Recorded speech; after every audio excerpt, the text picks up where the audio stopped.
আওয়ামী লীগ কিন্তু ঠিক আওয়ামী লীগের মতনই ধীরে ধীরে গড়ে উঠেছে।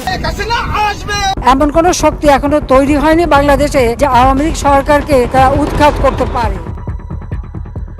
8ই আগস্ট 2025 দিল্লির সুরক্ষিত লুটিয়েন্স বাংলো জোনের ভেতরে তখন চলছিল এক রুদ্ধশ্বাস বৈঠক। একদিকে ছিলেন বাংলাদেশের ক্ষমতাচ্যুত প্রধানমন্ত্রী শেখ হাসিনা, অন্যদিকে ব্যাংক ডাকাত ও লুটেরা হিসেবে পরিচিত এস আলম। বৈঠকের উদ্দেশ্য একটাই, 4,500 কোটি টাকার বিনিময়ে বাংলাদেশকে অস্থিতিশীল করে আওয়ামী লীগকে আবারও ক্ষমতায় ফিরিয়ে আনা। এর আগে আওয়ামী লীগ বিষয়ে সব কর্মকাণ্ডের কিছুই ভারত সরকার জানে না বলে দাবি করে আসছিল। আর এই অজ্ঞতার নাটক নতুন নয়। যখন কলকাতা আর দিল্লিতে আওয়ামী লীগের গোপন অফিসের খবর বেরিয়েছিল, তখন নয়াদিল্লি না জানার সুরেই কথা বলেছিল। তাদের মাটিতে একটি কর্মকাণ্ড নিষিদ্ধ ঘোষিত সংগঠন অফিস খুলে বসে আছে, আর তারা সে খবর রাখেই না। হাসিনা এস আলমের বৈঠকের খবর ফাঁস হওয়ার পর ভারত সরকার এখন পর্যন্ত এ বিষয়ে কোনো আনুষ্ঠানিক প্রতিক্রিয়া জানায়নি। তবে আন্তর্জাতিক রাজনৈতিক বিশ্লেষকরা মনে করছেন, অতীতের ঘটনার মতোই এবারও নয়াদিল্লি এই অভিযোগ অস্বীকার করবে এবং নিজেদের অজ্ঞতা প্রকাশ করবে।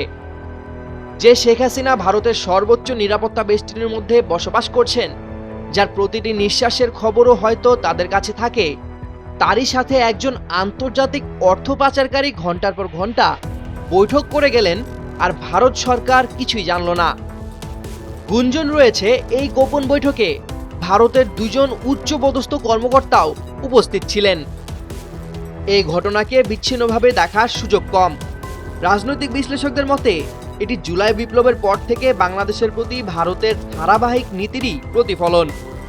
একদিকে নয়াদিল্লি যেমন অবাধ, সুষ্ঠু ও অন্তর্বর্তীমূলক নির্বাচনের কথা বলছে, অন্যদিকে শেখ হাসিনার জন্য অফিস স্থাপন করে তাকে আশ্রয় দেওয়ার ঘটনাকে অনেকেই দালাই লামা মডেল বাস্তবায়নের প্রচেষ্টা হিসেবে দেখছেন, যা এক ধরনের দ্বৈত নীতির ইঙ্গিত দেয়।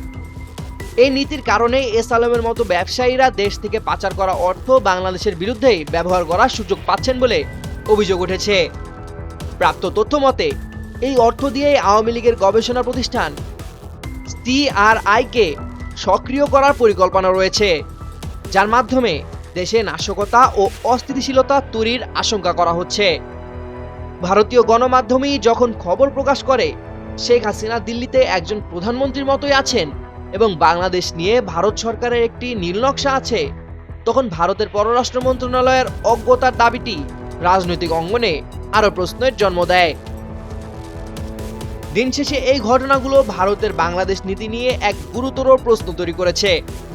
নয়াদিল্লি কি সত্যি বাংলাদেশে একটি স্থিতিশীল গণতান্ত্রিক ব্যবস্থা চায়, নাকি শেখ হাসিনাকে আশ্রয় দিয়ে এই অঞ্চলের ভূ রাজনৈতিক সমীকরণে নিজেদের প্রভাব ধরে রাখতে চাইছে?